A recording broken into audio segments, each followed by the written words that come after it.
ज्यादा होता है, वो कुछ ज्यादा ही कूदता है।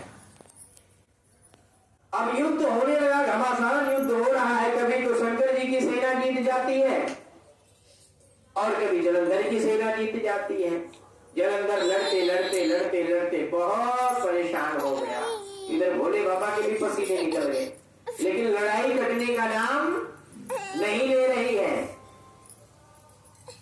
जलंधर सोचे, अब तक धर्म की युद्ध चल रही थी, दोनों बराबर की युद्ध चल रही थी। कभी वो जीत जाते थे और कभी दोनों की सेनाएं कभी कभी जीत जाया करती थी।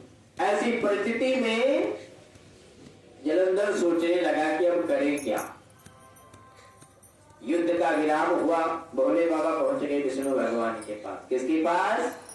विष्णु भगवान। क्योंकि भोले बाबा अपने जीवन में कभी छल बल नहीं करते हैं किसी के साथ, चाहे कुछ भी हो जाए, चाहे उनका दिया वरदान उन्हीं पे भारी पड़ जावे, लेकिन कभी छल नहीं। भगवान सदैव भोले बाबा नंदी की सवारी करते हैं। क्यों नंदी की सवारी करते हैं?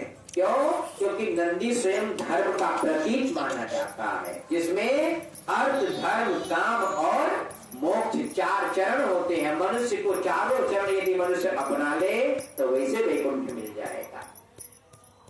कितना भी कुछ कर लो, लेकिन भोले बाबा अपनी सवारी नहीं बदलते हैं। भोले बाबा संकेत करना चाहते हैं कि कितना भी दुख सुख हमारे जीवन में आवे, लेकिन हम कभी धर्म नहीं छोड़ेंगे। और विष्णु भगवान ऐसा भी करते। विष्णु भगवान परिस्थिति के हिसाब से अपने जीवन को डालते हैं।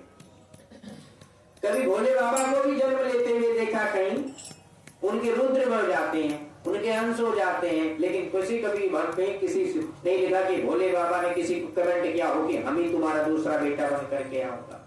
लेकिन विष्णु भगवान ने ऐसा किया। मनुष्य रूपा को भगवान ने वरदान दिया, राजा दशरथ को भगवान ने वरदान दिया कि हम ही, क्योंकि उन्होंने मांगा था कि चाहो तो मैं समान सुख तुम्हारे तरह बेटा चाहता हूं, तो हमारे तरह कोई है ही नहीं, तो हम ही बन करके आए।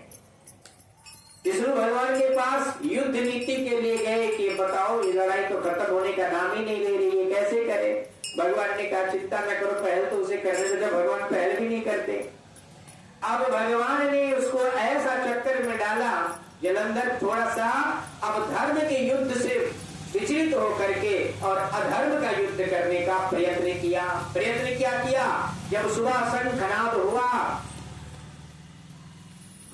दोनों पार्टी सामने युद्ध करने के लिए खड़ी हो गई, तो माया जाल से जलंधर ने अपने रथ में पार्वती बना लिया।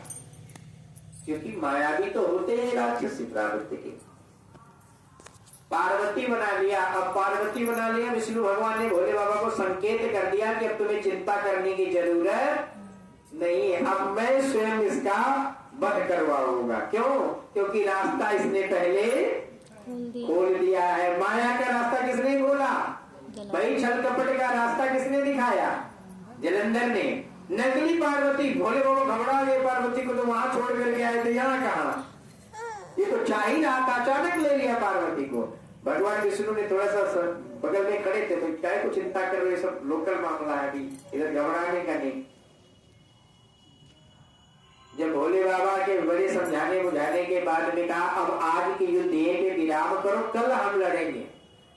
और इधर जलंधर का एक सबसे बड़ा जो पावर है वो उसकी पत्नी है।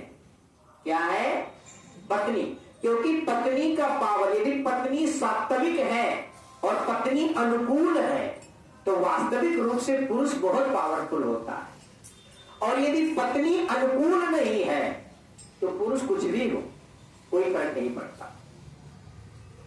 ऐसी परिस्थिति में जब जलंधर ने देखा तो कल रात का तो युद्ध विराम हुआ। जब सुबह हुआ, युद्ध नीति में भगवान विष्णु ने कहा कि आज मैं स्वयं जलंधर बन करके विंध्रा के पास जाऊंगा, क्योंकि तुम मार ही नहीं पाओगे। उस समय जब पहले पति युद्ध करने के लिए जाते थे तो पत्नियां यहाँ त्याग तपस्या में लग जाती थी, जैसे मेघनाथ का देखा होगा आप लोगों ने।